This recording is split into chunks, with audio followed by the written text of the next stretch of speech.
Thank You for Being My Friend by Peter Bentley and Gill McLean.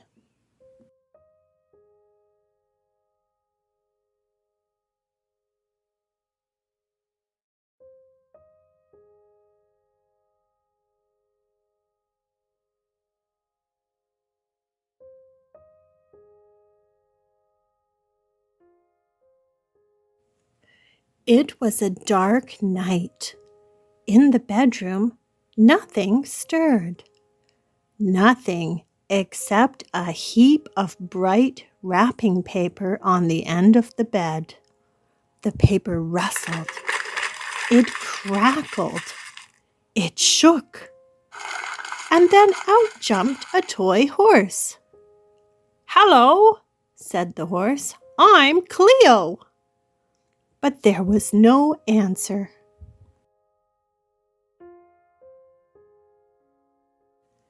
Cleo trotted across the bed. "Where is everybody?" she wondered.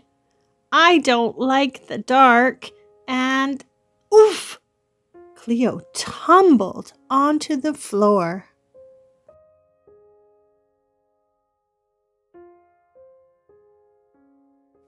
There were strange shapes in the dark.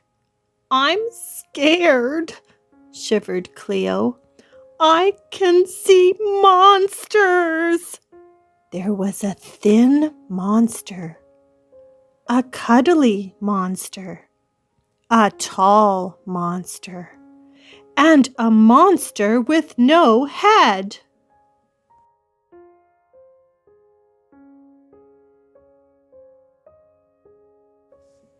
Cleo saw a faint gleam, a light.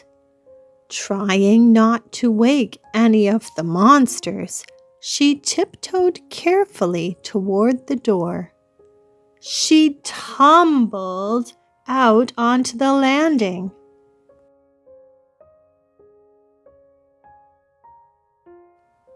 "Oh," said Cleo, "it's only the moon." Suddenly, a cloud slid over the moon and everything went dark. And then something downstairs went bong, bong.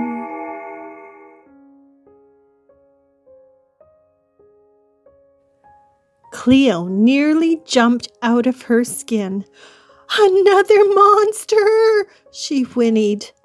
Bong, bong. "Help!" neighed Cleo. Cleo spun on her hoofs and galloped back the way she had come. Cleo trotted into the bedroom and tripped over something on the floor. "Ugh!" groaned the thing drowsily. Who are you?" "I'm Cleo," muttered Cleo. "Please don't eat me up." Then the moon came out again, and Cleo saw that the thing was a fluffy yellow duck. "I'm Daphne," smiled the duck. "And why would I want to eat you?"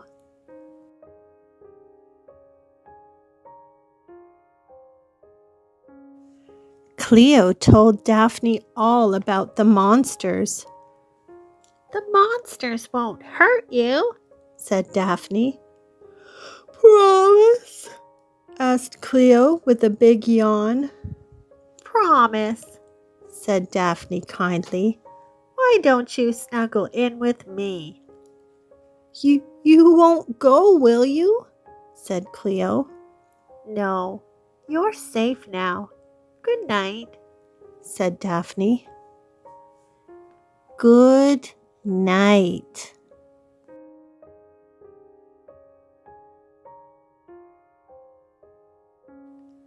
The next morning, Cleo peeped out from under Daphne's wing. She blinked in the bright sunlight.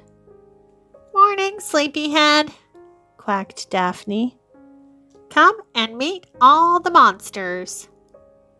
Cleo shot back under Daphne's wing. Don't worry, laughed Daphne. They won't eat you. I promised, remember?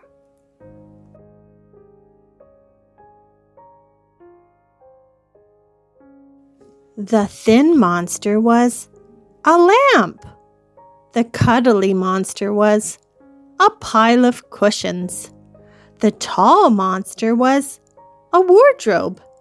And the headless monster was a dressing gown.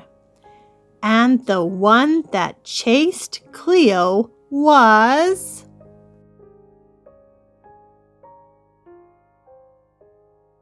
the grandfather clock. Tick, tock, tick, tock. I've been really silly, smiled Cleo. No, you haven't, said Daphne. Lots of things look more scary in the dark.